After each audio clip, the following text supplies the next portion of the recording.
आज आपण बनवणार आहेत कलिजे फ्राय। त्यासाठी मी कलिजे स्वच्छ करून स्वच्छ असे धुवून घेतले आहे।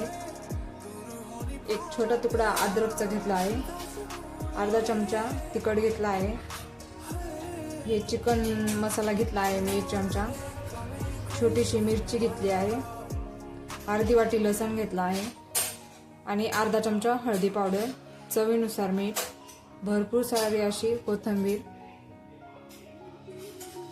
कट करून घेतले आहेत आणि हा अर्धी वाटी वाळलेला कांदा घेतला आहे। सर्वात आधी आपण मॅरिनेट करणार आहोत आपल्या कलिजेला। हळदी पावडर, चवीनुसार मीठ,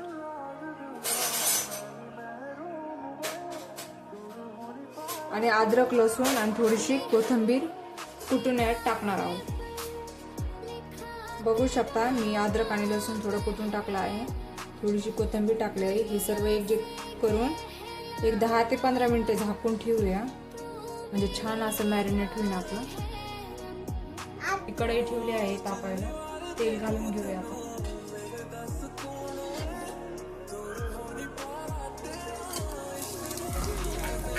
आपण जे मॅरिनेट करून करायला ठेवलेलं आहे आपलं कलिजे, ते त्यात घालून घेऊया।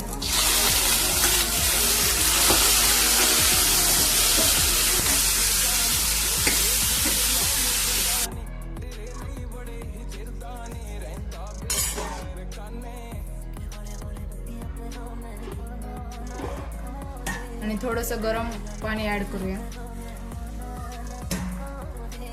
5 मिनिटे झाकून ठेवूया। आता आपण आपली अर्धी यातली कोथिंबीर हे मिक्सरला वाटून घेऊया।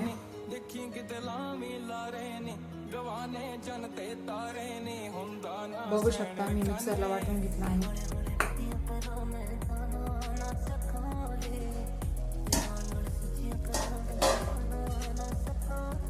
बघू शकता कलिजे छान असे शिजले आहेत। मी कढई ठेवली आहे,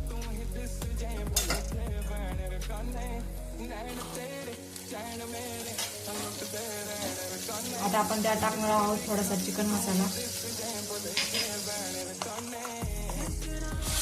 मग आपण जे कांदा, टोमॅटो, कोथिंबीर, अद्रक, लसूण मिक्सर वाटी काढला आहे, ती प्युरी टाकली आहे। प्युरीला तेल सुटूपर्यंत परतून घेऊया।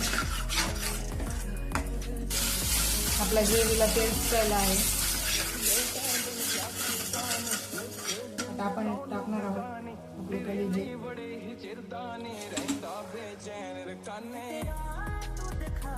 एक 5 ते 7 मिनिटे आपण याला झाकून ठेवणार आहोत। असं जेव्हा आपण मॅरिनेट केलं तेव्हाच आपण भरपूर सारे मीठ टाकलेले, त्यामुळे आता आपण मीठ नाही टाकणार। शकता झाले आहेत आपले कलिजे फ्राय किंवा कलिजे सुकं।